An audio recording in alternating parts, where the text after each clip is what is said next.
आदिदेव नमस्तुभ्यं प्रसीद मम भास्कर। दिवाकर नमस्तुभ्यं प्रभाकर नमोऽस्तु ते। सप्ताश्वरथमारूढं प्रचण्डं कश्यपात्मजं श्वेतपद्मधरं देवं तं सूर्यं प्रणमाम्यहम्।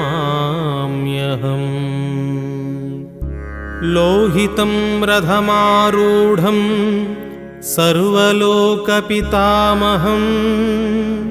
महापापहरं देवं तं सूर्यं प्रणमाम्यहम्। त्रैगुण्यं च महासूरं